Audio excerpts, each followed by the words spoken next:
Welcome to the Free Young Minds Healing Lab, where we bring different therapies and tools to help support adolescents. My name is Tessa Grazzini. I'm a clinical hypnotherapist and neuroscience coach and one of the co-founders of Free Young Minds. I'm also a mother of 2 adolescents, and I'm always looking to bring an integrated approach to help support my adolescents. Here today we have Mr. Julian Tomkins. We're really grateful to have Julian. Julian is a Gestalt psychotherapist with a very interesting background. Now, Julian, you started your career in setting up a sorbet and ice cream business for 20 years. Yeah. And then Julian went on to, you sold the business, and then you went on to teach in state schools. Yep. In the Midlands. You were teaching languages. Yep. And then suddenly you've decided you wanted to become a psychotherapist. You trained in Gestalt psychotherapy, and it was the best choice. Great. Tell us a little bit about Gestalt. So Gestalt was born really. It was the child. It was an evolution from Fritz Perls and a man called Goodman, who both. Well, Fritz trained initially as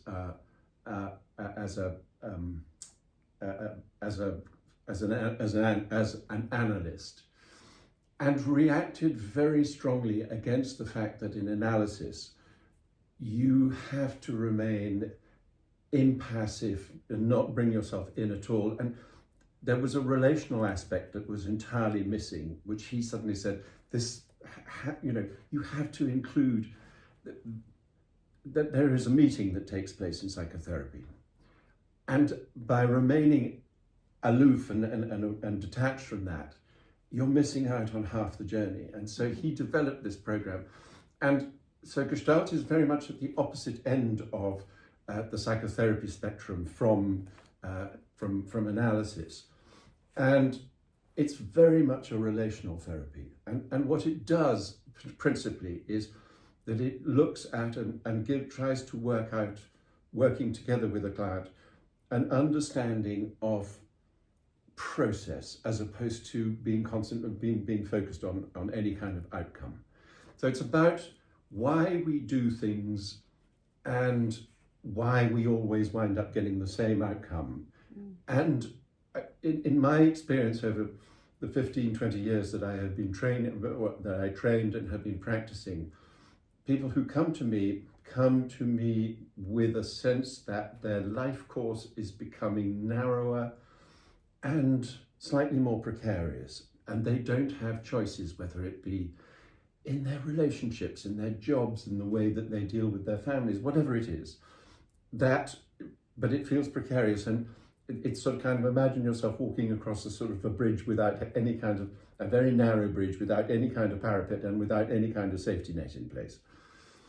So psychotherapy for me is very much, and the Gestalt approach to this is, okay, so let's walk alongside each other and see what it's like. And at the same time as the therapist retaining some sort of objectivity, but very much a meeting that takes place, and contact is an expression that is very often used in terms of Gestalt, where it's a meeting with people. And then the ability to offer them choice. And for me, the definition of psychotherapy is to give people a choice as to how they progress.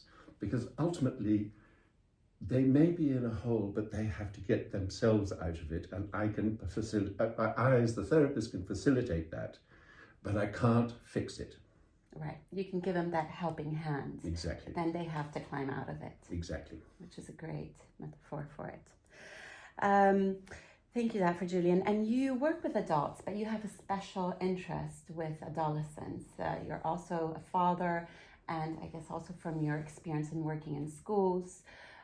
So tell us, what inspired you to start working with adolescents, and what do you find most rewarding about it? So I think there are a number of things influence this. I think initially I had, when I was, I started off life working in the food industry, and then I set up my own business.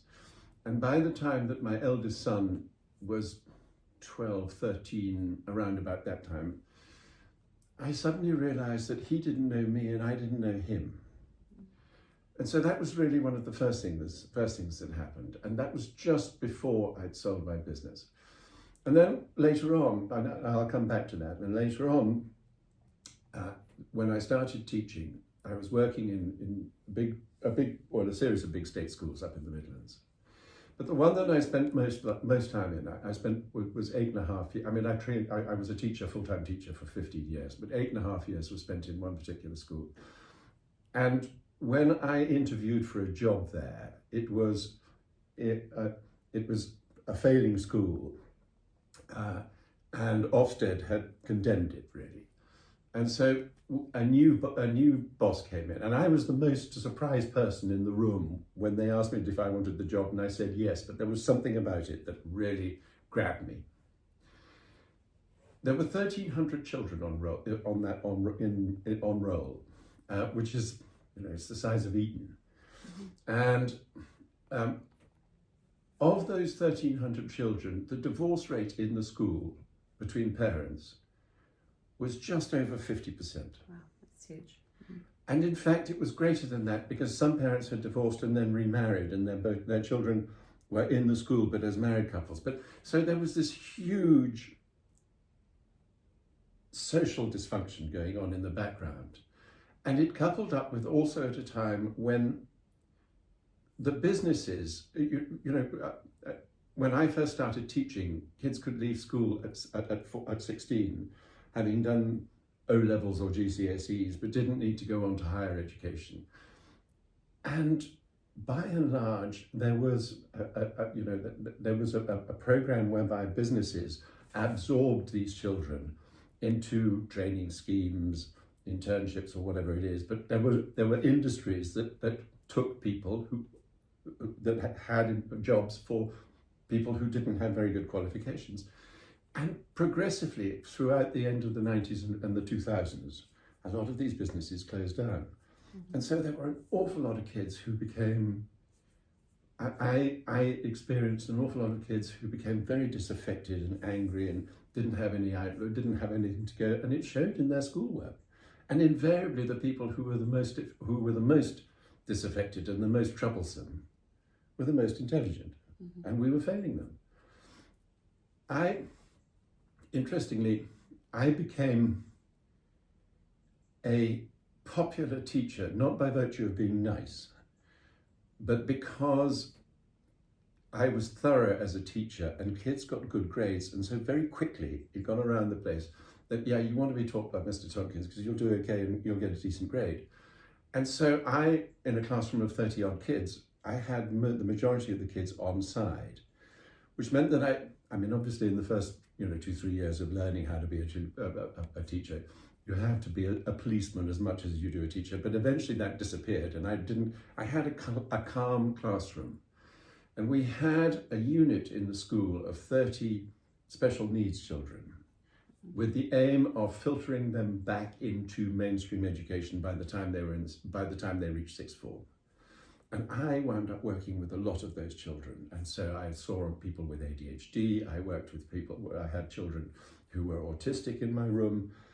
And I became fascinated by what was going on with them, alongside watching how disaffected children manipulated and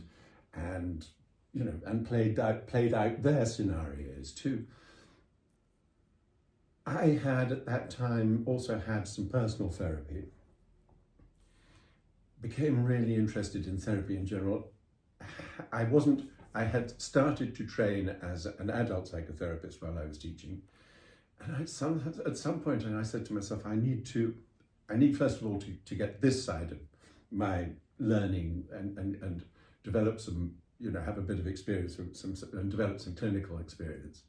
But I at some point wanted to train and work with adolescents, and I did, and it has been, and you asked the question as to what's the most rewarding about it. I think as a teacher and as a psychotherapist, there is a moment when the light goes on, and there is that metaphorical moment of understanding, grasping, whatever it is.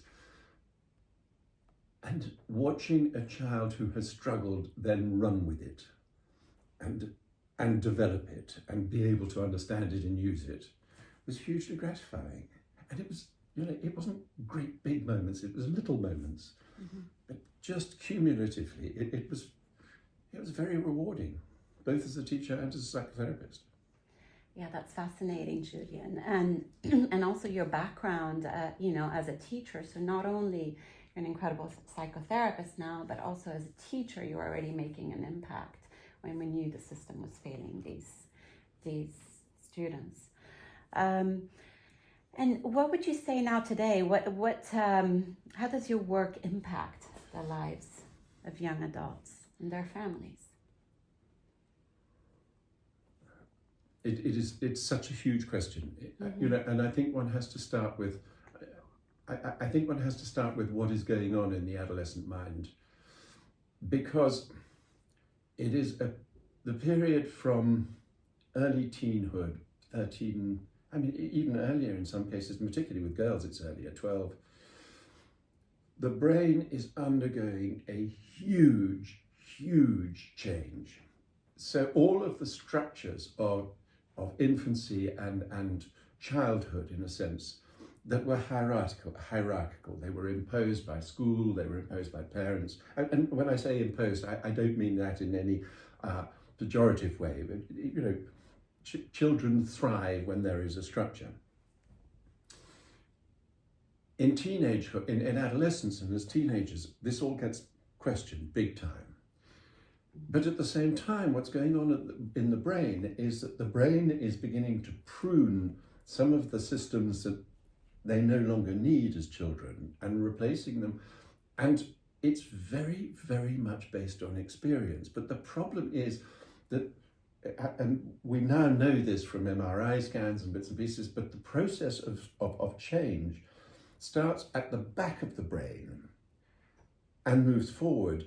And so one of the areas that changes before the prefrontal cortex, which is really the last part of the brain to mature, it doesn't really mature until the mid-20s completely.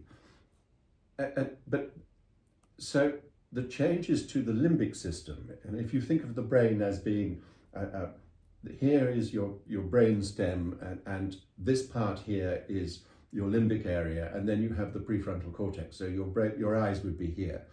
So this part is offline, but this part, which is our emotional center, is very much online. And so you have this struggle with adolescent children, whereby they are full of passion and they are full of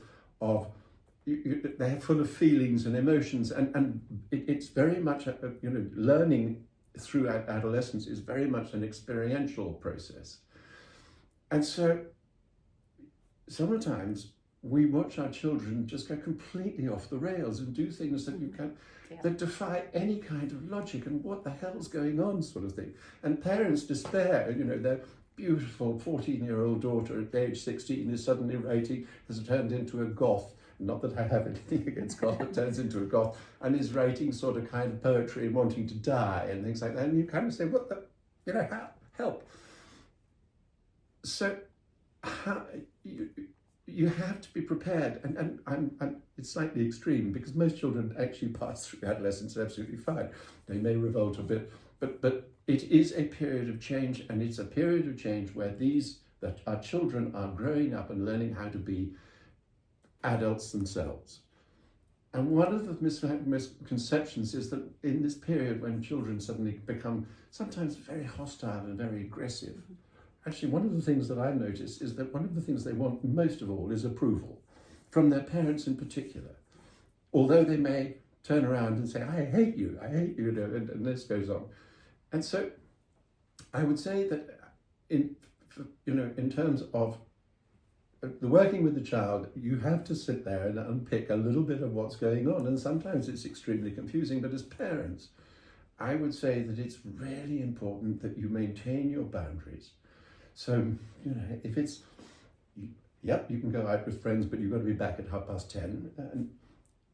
And if at some point or another the child turns around and is consistently it's worth a conversation that's saying, what's going on? Why do you always flout the rules in bits and pieces? And it might just be that actually you have to extend the curfew until, or you have to extend the period until 11 o'clock, and so that they can be with their friends. But one of the things that also is really key is don't try and engage with your child when they're firing off and in the midst of that sort of emotional upset, because you're simply not going to get through to them. Let them act out, let them calm down, and then come back to them at some time and say, listen, you and I have got to talk here. And once that facility, once communication is the most important thing, once that communication, once there is a level of trust that is established there between child and developing child, I should say, and parent, that actually they're not being unreasonable, things change. Yeah. And when they feel that they're not being judged as well, but Correct. that you're just there, Correct. standing there. Because they're getting quite enough of that from their own peers. Exactly. And from themselves. And from them. I mean, without any doubt at all, one of the things that I learned as a teacher is that the kids in general, and particularly adolescents, are their hardest and harshest critics. Yeah, absolutely. And that's one thing as parents, we just need to sit there and, as you said, keep the boundaries. They're going to live these emotions intensively.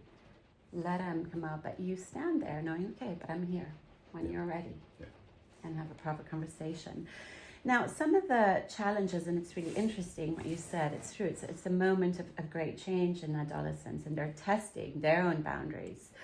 I wanted to ask you, what are some of the challenges that teens are facing today? And I mean, a lot of them are similar to, years ago, but now we have all of the social media as well. But what would you say are the biggest challenges facing teens today?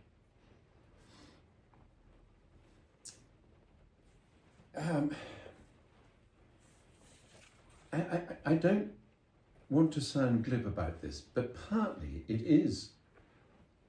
it's tech to a large extent. In 2024, 2025, and particularly post-pandemic, there has been, as far as the media is concerned, an explosion of and a focus on mental health, particularly with child mental health, for good reason. But it's interesting because as a psychotherapist, I would turn around and say a lot of what is characterized as mental health and mental well-being is actually technically not really a mental problem. I, as a psychotherapist, I am a firm believer that mental health is not strictly the domain of the mind or the brain. It starts at the top of the head and it ends at your big toe, and it includes the body. Mm-hmm. And sensation is primary, and learning how to read one's body. Because if you think about it, when we have a shock, the first thing that we think about in terms of before we can start put any kind of rationale behind it is that we experience something in our bodies.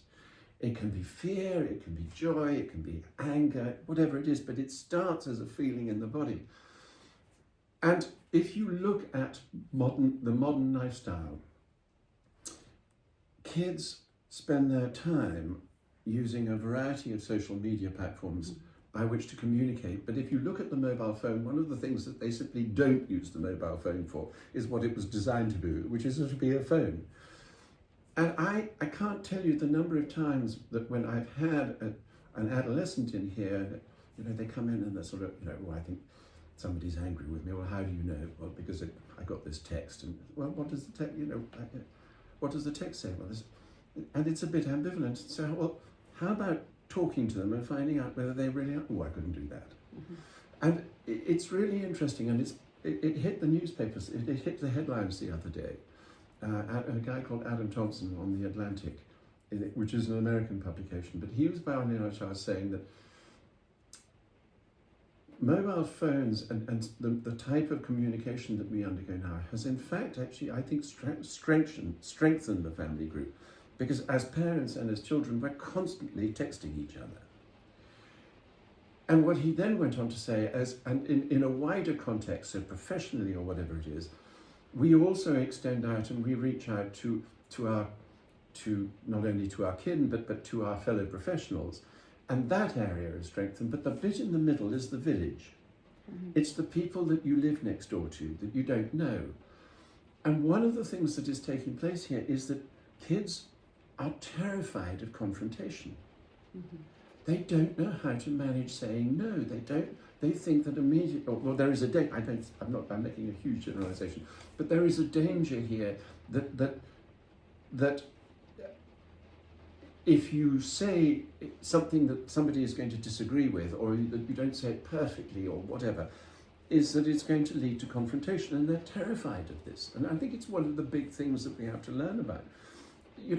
Over and above the whole part of natural development of, a kid is going to try alcohol.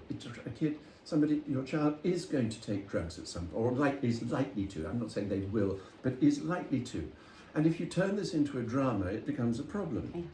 So, there are a huge number of problems, and I think one just has to be open to what's going on. And as parents, we have to be ready for the fact that our kids will not tell us and will not share what's going on with us. And so it's really important that either people like myself, you, maybe, it plays out for me in things like when you choose godparents, you want somebody in the realization that at some point or another your kids are not going to want to talk to you, but they might want to hear an adult voice, preach some reason. And if you choose, say for instance, godparents who by and large you trust to say the right sort of thing, they might wind up going there. I don't know, it's just a theory. I mean, I had it with one of my own children who became very close to one of his godparents, found it much easier at the age of 16, 17 to talk to them than to talk to me. And I understand it. No, it's so important because also there is a sense that they want to connect and they want to identify. And obviously you can possibly think, oh, your parents, did this or did that. So it's easier to go to someone where they can trust and open up. I think so. And I think, one of the dangers here is that we step in, and I'm guilty of this as a parent, when we step in and try to fix. It doesn't work. You can tell your child not to do this, don't touch that, or don't do this. They are going to have to, they can't learn vicariously. They actually at some point are going to try it. And that's okay. It has to be that way. If you're going to climb a tree, you're going to fall out of it at some point. And if you sit there and go, oh. And it has to come from them, so they have to do that inner learning and that inner growth. Yeah. So, and here is where your services would be, come in. So, what advice would you give to teens and parents that want to explore how you can help, Julian?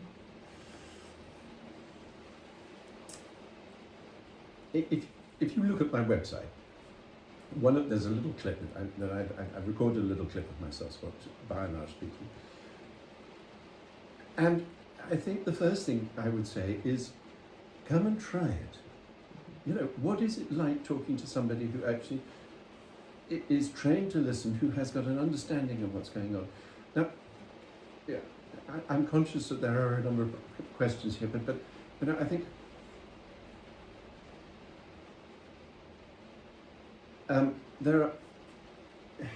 my experience is that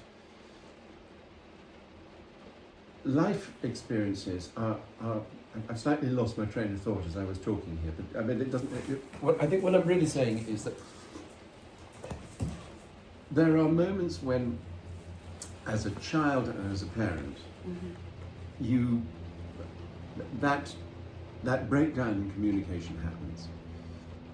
And therefore, the ability to go and talk to somebody who is a professional. I talked a moment ago about choosing wise godparents. Well, I'm one stage up, where actually the problem is a little more intractable. It can be then when we're starting to sort of kind of get into bad habits or whatever it is, and that's when potentially I can come and help, or I can be of help, both either to the adolescent or to the parents. And working with children and working with adolescents, certainly in my way of doing that, I include the parents. And so, I'm not going to sit there and I'm not going to break any kind of confidentiality in terms of conversations that children and I have. But approximately, when I am working with an adolescent, every 6, 7, 8 sessions approximately, over a period on weekly sessions, over a period of a couple of months, I review what's working, what's not working, how, is there something that has come up from the work that we've been doing that maybe we need to incorporate. Mm-hmm. And at the same time, I will ask, if I'm working with an adolescent, and I include up to the age of early 20s here, I will ask permission of that adolescent, of my patient, whether or not it is okay for me to share in a sort of a helicoptering sort of position of what it is that we're talking about and what's going on. And in my experience, in almost every case, the answer is yes, because they want their parents to be able to know, and parents want it too. It's not acceptable to. I'm sorry, your child is 16. You've got absolutely. I can't tell you about anything at all. It's not acceptable for me. So it's a process whereby everybody has to be included, but confidentiality retained, and so trust is not broken, and it's incredibly important. And at some point or another, psychotherapy is also. It's about what happens in the hour plus that you're with a client, but it's also primarily about what happens in the 167 hours between sessions, weekly sessions, when they've got to go out into the world and put into practice what it is that they've been talking about and learning. So if you're terrified of answering the telephone, except when mum rings, and then you're terrified because it's mum ringing, so she's going to be angry with you or whatever it is. If you're terrified of answering the phone, try answering the phone and see what happens, because most of the time what you're dreading is never going to happen in that way, and so you've got to go and you've got to put this into practice at some point or another. Mm-hmm. No, absolutely. Yeah. That's how and I think just the invitation is there to come and talk. It costs it costs you nothing to actually just to sit down and spend an hour. Okay, let's get some perspective here. What is psychotherapy? What does it involve? Yeah. And it's so important, as you said, to bring in the parents, because ultimately what you want is to be able to increase that connection and communication between the parents. Yeah. Because there is this feeling, I'm not heard by the adolescents, the parents, they're so disconnected, I don't know what's happening in their life. Yeah. And so that combined with the empowerment that the adolescent gets from the therapy, yeah, then you can really create. And and it's really rather extraordinary, because at some point or another, something changes, and all of a sudden, hello, I am talking. I mean, one of my children became an addict. Had problems for a variety. I'm not going to go into it, but became an addict, and I guess when they were in recovery, there was a period for about 2 years or so where conversations with that particular child were monosyllabic. It was just frightening. And one fine day, all of a sudden, conversation, Zoom call, and there was a chatty child at the end who had a smile on his face. Wow.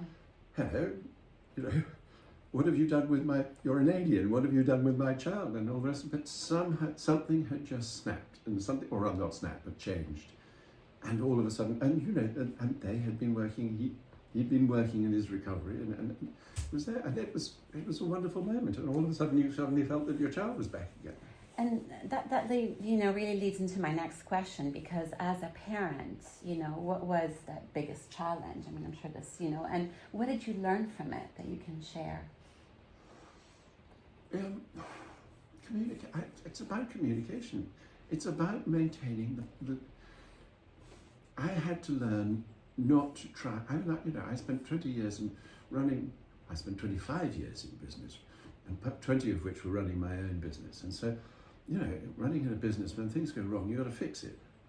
You try fixing your 14-year-old child who's told you to,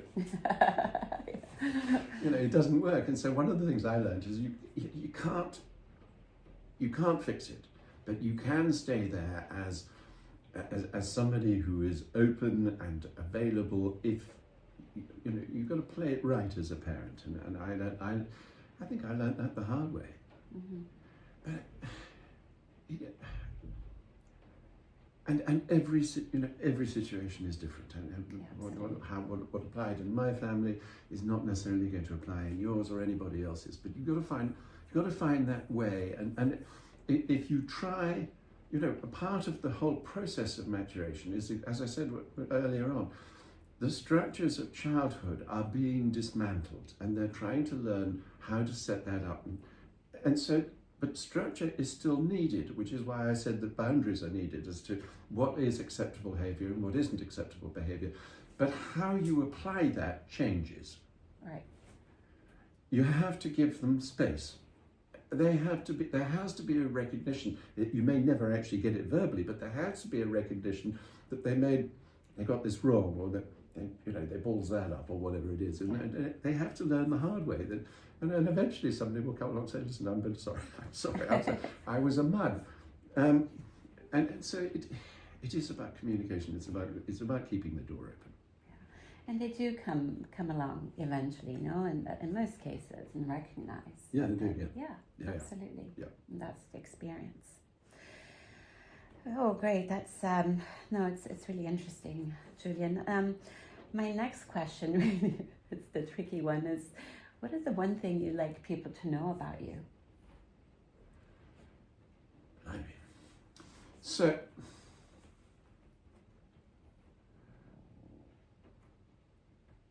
I was, when I started training, I just qualified, and I had a supervisor, and I doubted my capacity to be a therapist. I mean, whatever.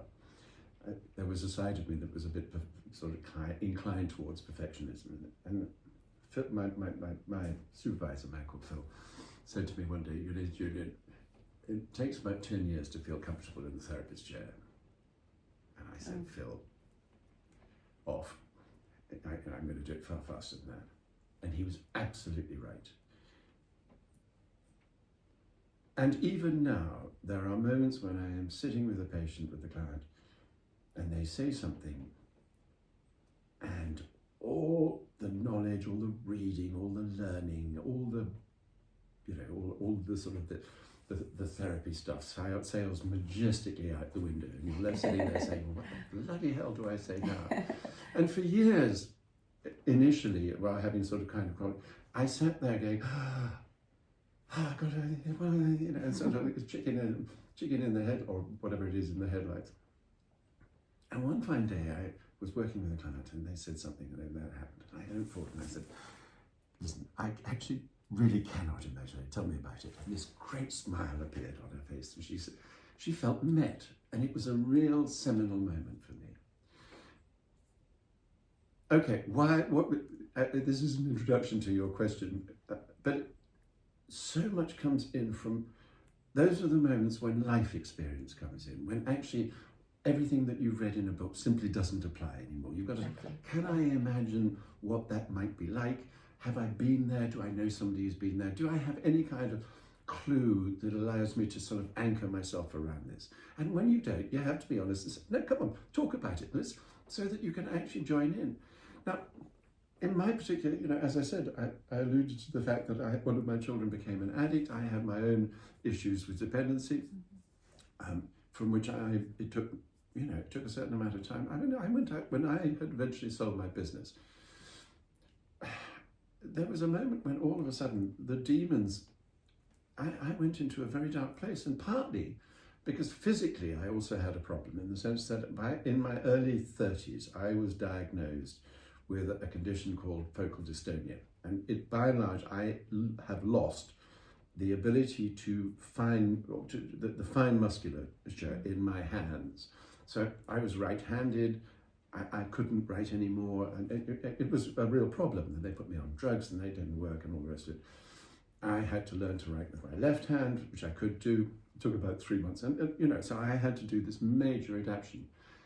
But the point was, first of all, that in itself was problematic. But actually, at the same time, what happened was that a really, really good friend of mine, a very close friend of mine, was diagnosed with MS. Mm-hmm.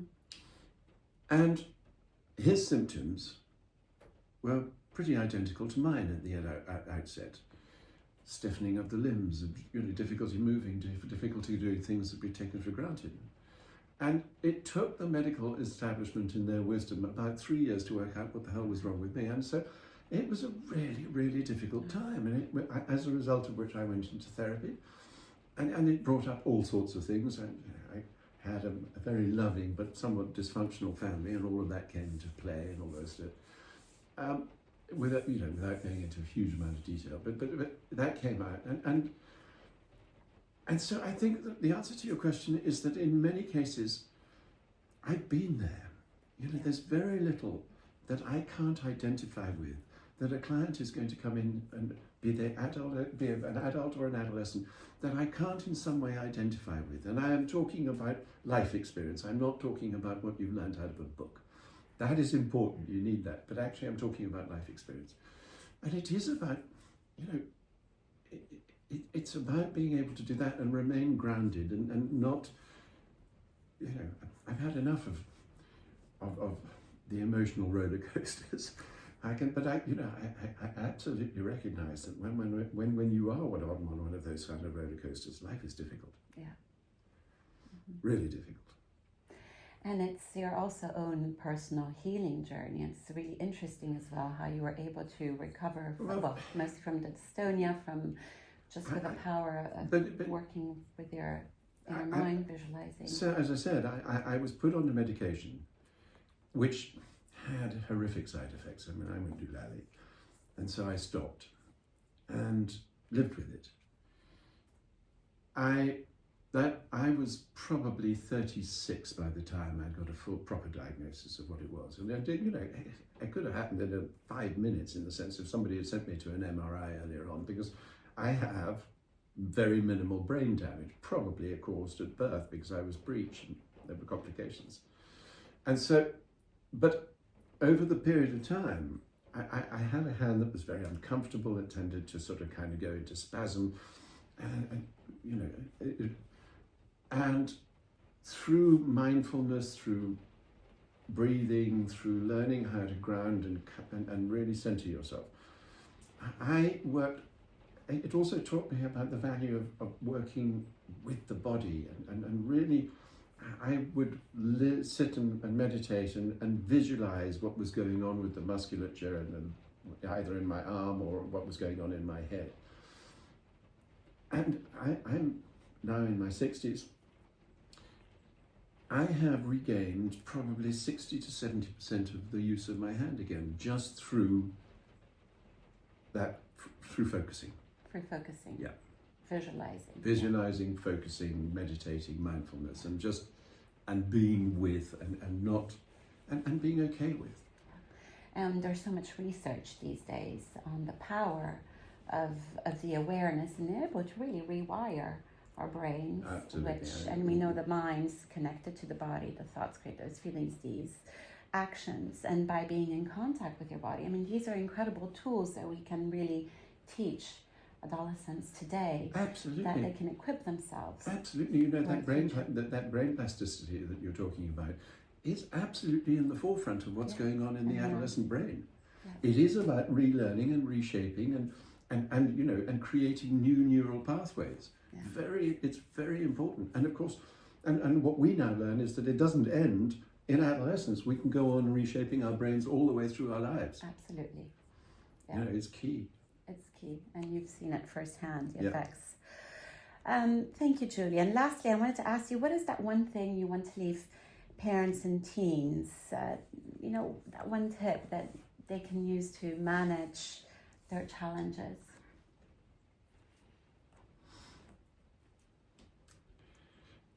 I'm going to go back and bang the communication drum, because I think it is absolutely key. But I think it's also,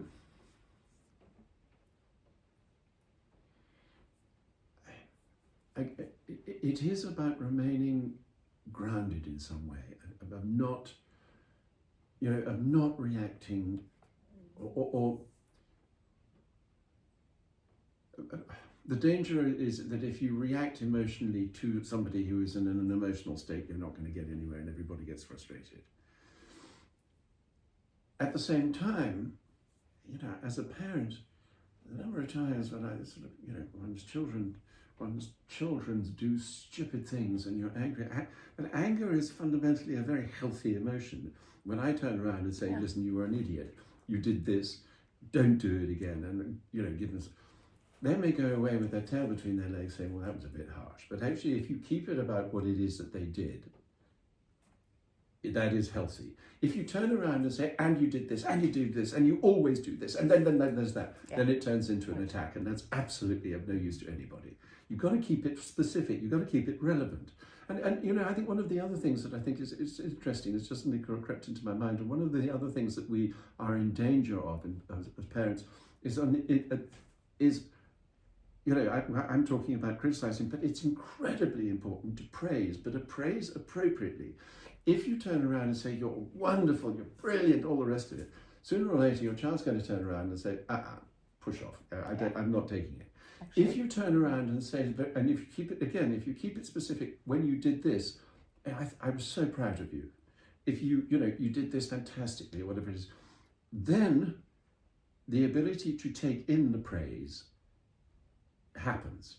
Yeah, otherwise it becomes, you always say that, but actually, and so, and again, it is incredible, and I think part and parcel of my training as a child psychotherapist, looking at babies, what I had to do, part of the training is a year of baby observation. It's once a week, finding a family who have a newborn, and once a week agreeing to they will let you let you into their home to observe their baby for an hour a week. Wow, you must have learned a lot from that. It's a huge amount, and again, the same thing. One of the things about the came back saying that was so important in that was, yes, you need to have you need to have boundaries in place in terms of do this or don't do that, but you also need to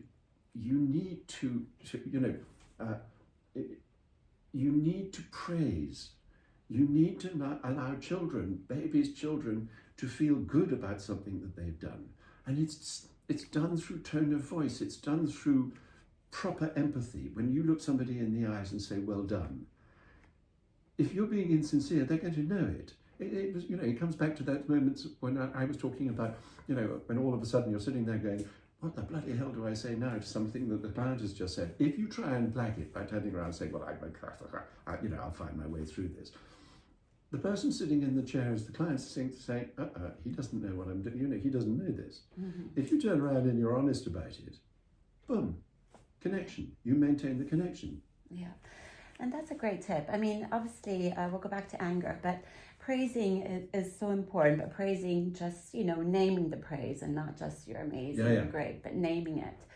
But sometimes what happens is, me having teenagers as well, is that the teenager doesn't actually take it in and then comes back to you and say, but actually you're not proud of me for having done this. So how do you put really that across so that they feel heard? My answer to you as a psychotherapist is, if they are able to come to you and say, I don't feel that you're proud of me, you're halfway, that's half of the battle. Mm-hmm. Because they're coming along and saying, this is what's going on. When they come back to you and say, well, F off, because just simply, I don't believe you, I don't get you, you're not proud of me, or whatever it is. That's it's the same thing being said, but it's being said in a very different way. Mm-hmm. And that's the moment when you actually turn around and you've got to kind of slightly step back, and because actually you can turn around and say, of course I am. And they're going to turn around and say, You're going to find a different way of doing it. But if they're coming to you and saying, listen, this is what I'm really feeling, one is empathic, and or is a vehicle for empathy. The other one is aggression. Yeah. That's how I would respond to the question you just asked. And, I think that you have to be able to attune to your child. Yeah. When they are dysregulated or you are dysregulated, it's not going to happen. So you've got to find a moment when you can. When you can, exactly. One of my things that my wife, I thought I was hugely impressed with, or admiring. I was not impressed. I admired her. She would sometimes, as we all do, fly off the handle. But if she ever did, she made absolutely sure when she was tucking the boys into bed at night or whatever it is to turn around and say, listen, I'm really sorry that I flew off the handle, but this is what happened. And it made a huge difference. It makes a huge difference because now they know and they hear it. Yeah, they understand it. Yeah, and they can understand where it came from. Absolutely, yeah. And going back to the anger, you said obviously it's really important to recognize the anger of your adolescent as an anger, and then when you are is just putting the boundaries and knowing, okay, you can't do this, but you're not going to start criticizing for the list. Anger is anger, and it's natural and it's healthy. Mm-hmm. If you turn it into an attack, you start creating problems. Yeah. You've got to recognize it for what it is. And if somebody's messed up, you're within your right to turn around and be angry, but be careful. Yes, absolutely. Julian, thank you very much. We're at the end of our session. Thank you for sharing your wisdom and all your learnings and your services. So people will be able to search for you on For Young Minds and contact you. That'd be lovely. Thank you very much, and thank you very much for listening today.